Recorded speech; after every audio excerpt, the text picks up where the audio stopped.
안녕하세요. 빈의 변이 법칙에 대해서 조금 이야기하고 북을 이용한 교육 모델에 대해서 조금 이야기를 드리고 싶어서 이 영상을 켰습니다. 플랑크의 1901년 논문을 보면은 이가 다음의 형태가 되어야 한다는 것을 여기 나와 있는 시젠이라는 발음을 어떻게 할지 잘 모르겠는데 저 학자가 제시를 했다고 해요. 아마 여러 가지 베리에이션이 있었을 것 같은데 그 중에서 저 학자는 다음과 같은 형태를 제시한 것 같아요. 플랑크가 많은 베리에이션이 있을 텐데 그 중에서 이걸 제시한 건 아마 제일 플랑크한테 와닿아서 그런 게 아닐까라는 생각을 조심스럽게 해보고요. 지금 여기서 일은 저희의 수업 때 배웠던 표기법에 의하면은 U 람다를 의미합니다. 그래서 U 람다라는 것은 람다에서 람다 플러스 D 람다에 해당하는 전자기파 그 사이에 해당하는 파장을 가지고 있는 전자기파의 에너지 밀도를 말해요. 그래서 왜 그것이 저러한 형태가 되어야 하는지에 대한 이야기를 해볼까 합니다. 그래서 일단은 저희가 좀 친숙한 빈의 변이 법칙을 이야기하고 그거를 어떤 일반화된 형태로 이제 어, 물리학자들이 좀 사용을 했는지에 대해서 얘기를 나눠보고자 합니다. 그래서 저희가 아는 일반 형태는 람다 맥스 곱하기 이 절대운도 t가 컨스탄트라는 얘기입니다. 지금 람다 맥스는 복사 에너지의 상대적 세기가 가장 큰 람다예요. 파장이죠. 즉 이 6000 켈빈의 온도에선 대략 0.5예요. 6000 정도 곱하면은 3000 K 단위가 K 곱하기 마이크로미터가 될 것 같고요.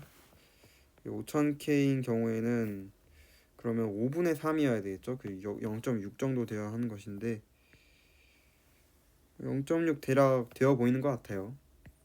그래서 이때도 마찬가지로 3000 켈빈 곱하기 마이크로미터가 나오고 4000K일 경우에는 여쯤 나오는데 그럼 0.75면은 이제 되겠죠.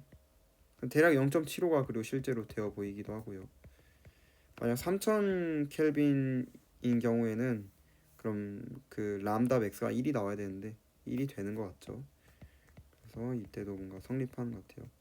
그래서 이게 플랑크는 굉장히 보편적으로 성립하는 것이라고 하였고 플랑크가 굉장히 중요하게 여긴 법칙인데 근데 결국 이러한 함수 형태가 나오려면은 이 요것 혹은 이가 어떤 형태가 나와야 되냐라는 것에는 첫 번째로 낼 수 있는 질문은 굉장히 간단해요.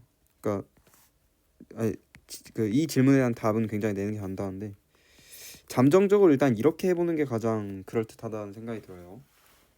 왜 그러냐면은 람다 t에 대한 이 u 그래프를 그리면은 어쨌든 다음과 같은 형태가 나올 거예요.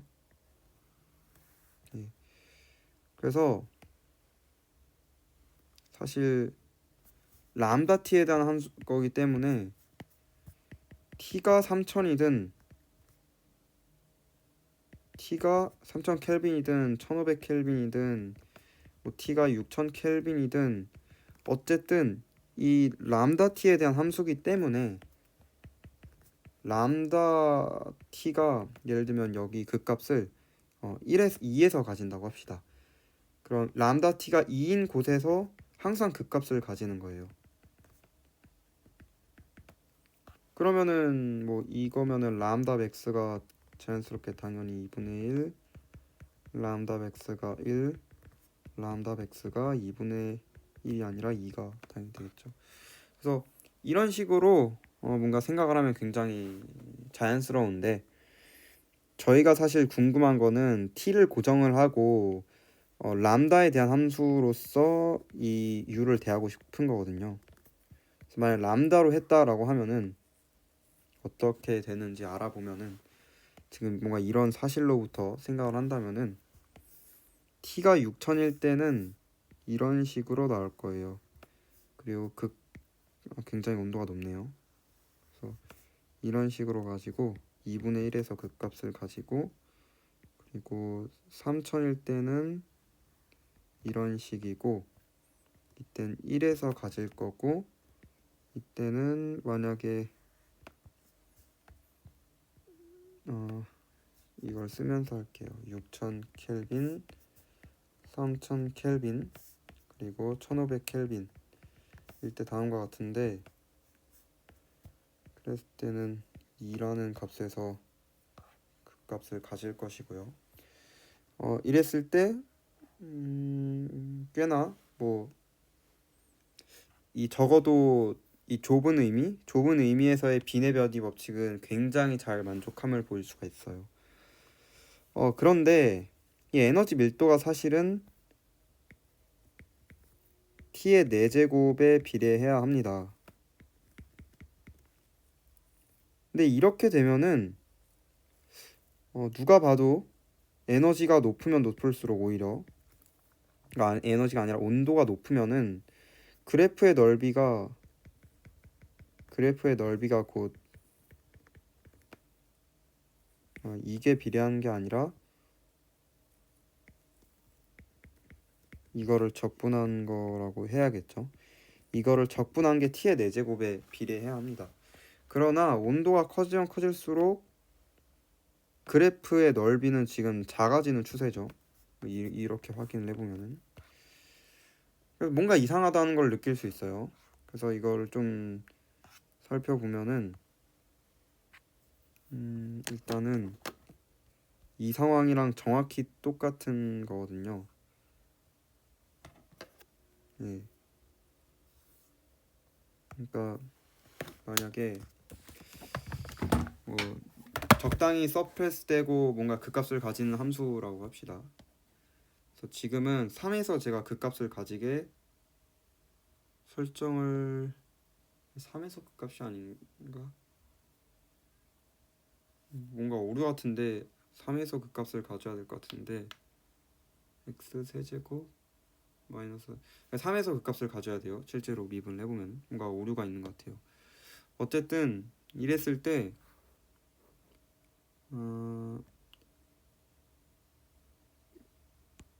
이제 이 가로축은 람다를 의미하고 세로축은 u를 의미를 해요. 그랬을 때 fax를 생각을 하면은 지금 a는 온도를 의미하는 겁니다. 그래서 f라는 식은 온도가 1켈빈일 때의 어떤 그래프를 의미하는 거겠죠. 만약 2켈빈일 때는 다음과 이 주황색이 말하는 건데 그 값을 가진 람다 맥스가 1.5임을 알 수가 있고, 이 3일 때는 그 값을 가진 람다가 1임을 알 수가 있어요. 그러나 그 값은 전혀 변하지 않아요. 그리고 실제로 그래프의 넓이는 점점 줄어드는 경향을 보이고, 그래서 이걸 애니메이션으로 보면은 실제로 뭔가 다음과 같아요.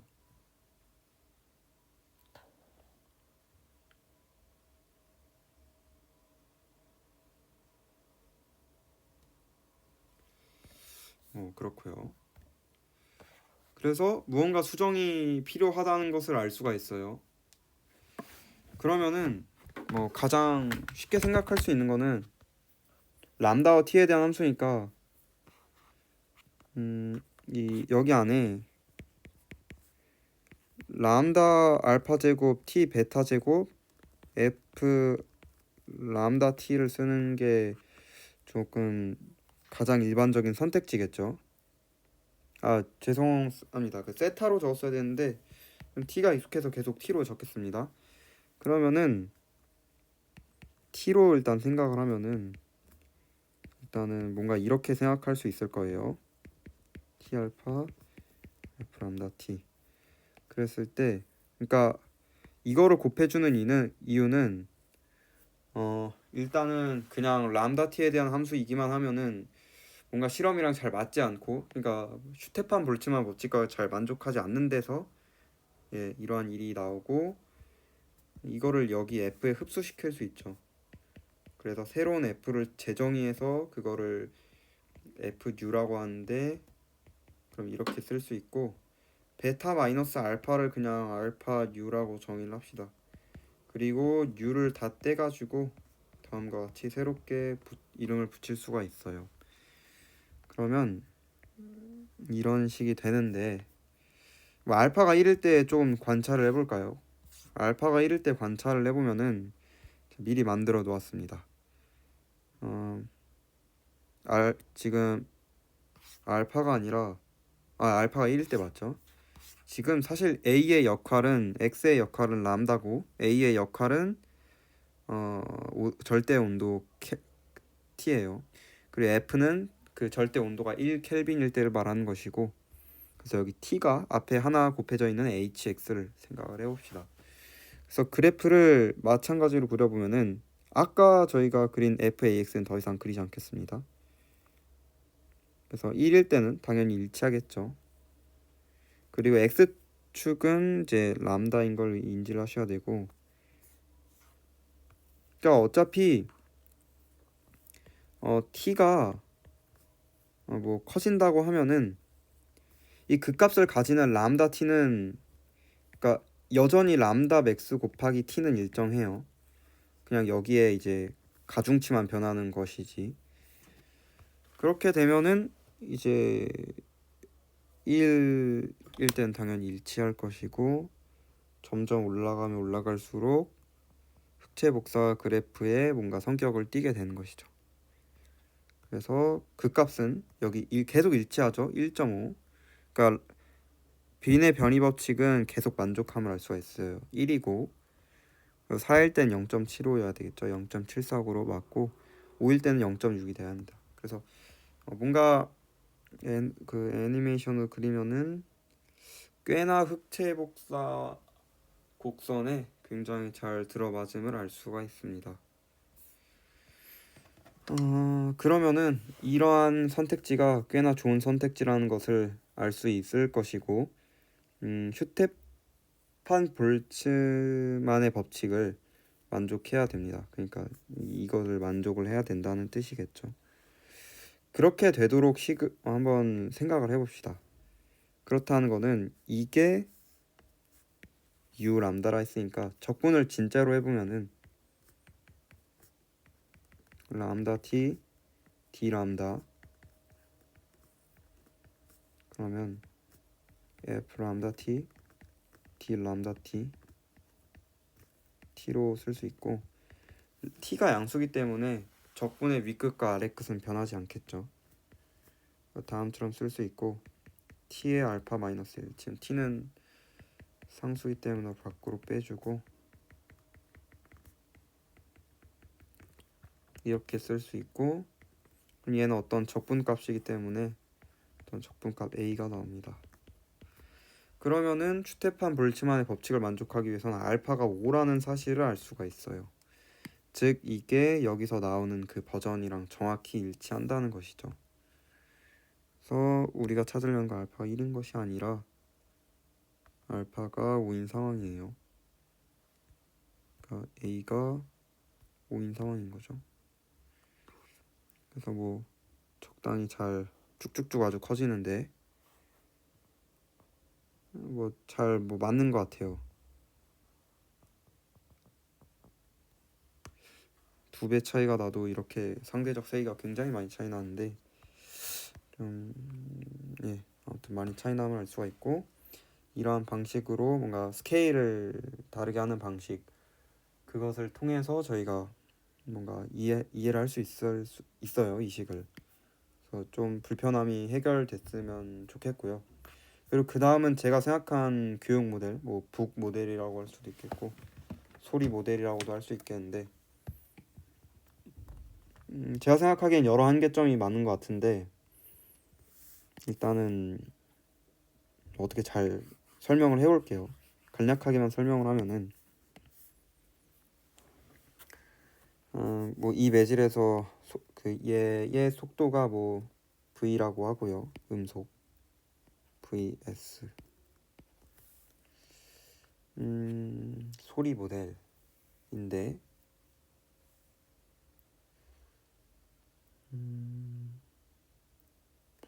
어떻게 생각을 하냐면은 일반 물리 때 저희가 배우기로는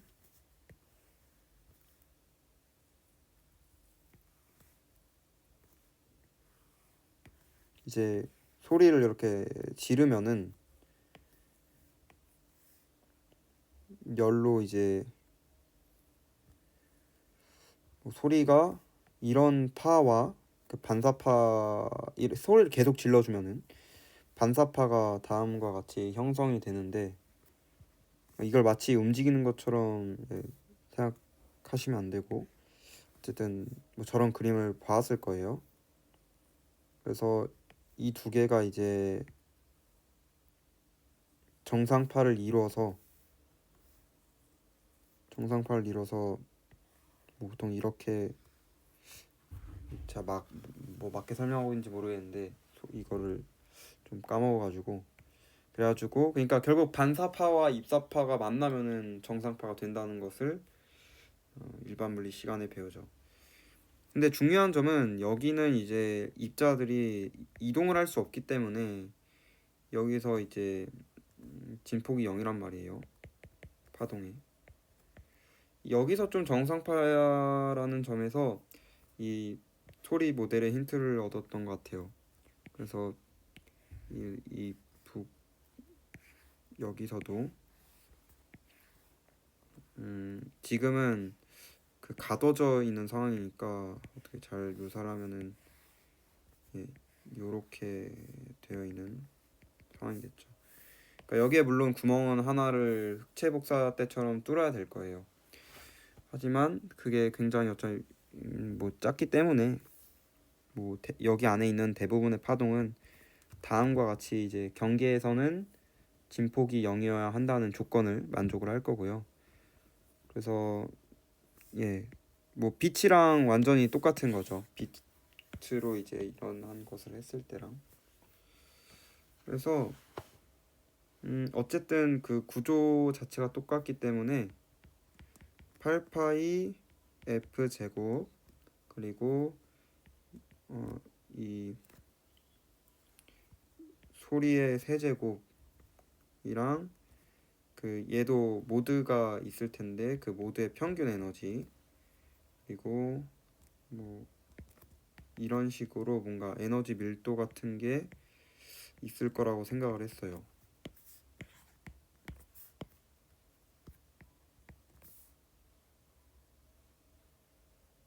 근데 뭐 생각해보면은 이 소리의 정상파도 정상파라는 게 그냥 한 점을 그냥 가만히 지켜보고 있으면은 이게 마치 하모니 오실리에이터처럼 행동을 한다는 거잖아요. 그러니까 뭔가 비리얼 정리나 그런 걸 생각했을 때 이게 마치 어떤 운동 에너지랑 진동 에너지가 같아야 되니까 자유도가 일식 분배가 돼가지고 뭐 근거 없는 이야기지만 KT가 된다고 할게요.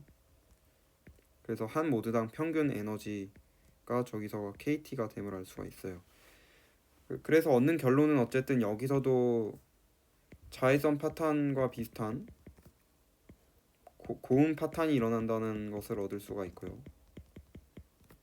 뭐 고막 재난 뭐 이렇게 말할 수도 있을 것 같아요. 뭐 돌고래 초음파 파탄 등 뭔가 신기한 일이 어쨌든 일어나는 것 같고 그래서 좀 더 좀 생각을 해봤는데 그래서 플랑크의 관점에서 이 소리 모델을 좀 생각을 해보려고 많이 노력을 했던 것 같아요. 근데 많이 문제가 있는 게 여기서 좀 같이 논의를 해보면 좋을 것 같은 건데 여기서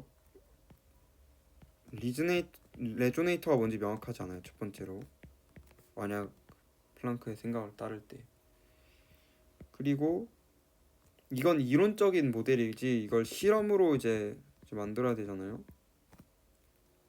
실험으로 어떤 실험 장치로서 생각을 하고 싶은데 소리에 대해서 사실은 또 확률적인 것은 그리고 실험으로 생각할 때 이게 잘 따라줄까도 있고 세 번째는 레조넌스가 일단 뭔지 모르는 게 가장 큰 문제인 것 같고 세 번째는 음, 세 번째는 뭐가 있었는데 기억이 잘 안 나네요.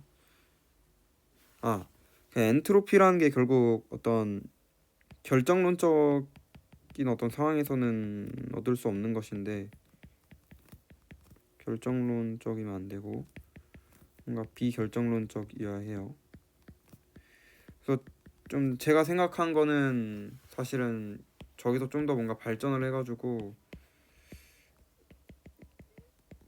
이 벽면이 약간 이 정육면체가 벽면이 수축하고 뭔가 약간 팽창을 빠르게 하면서 이 벽면이 이렇게 왔다리 갔다리 하는데, 그것 때문에 이제 음파가 이제 반사가 되는 과정에서 뭔가 도플러 효과가 이제 일어나서 뭔가 좀 파장이랑 진동수가 변하고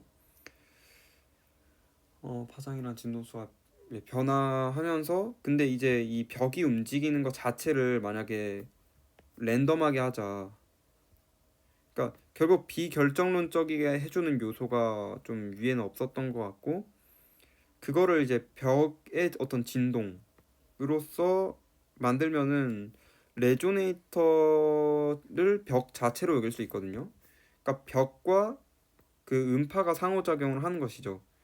그래서 벽이 뭔가 이제 진동을 하는데, 그 벽이 진동을 해서 도플러 효과를 유도를 하고, 이것 때문에 비결정론적이 돼가지고 어, 뭐 엔트로피로 생각할 수 있겠다라는 여러 가지 생각은 들었는데 좀 생각이 명확한 것 같진 않고, 그래서 잘 모르겠어요. 일단은 저 정도.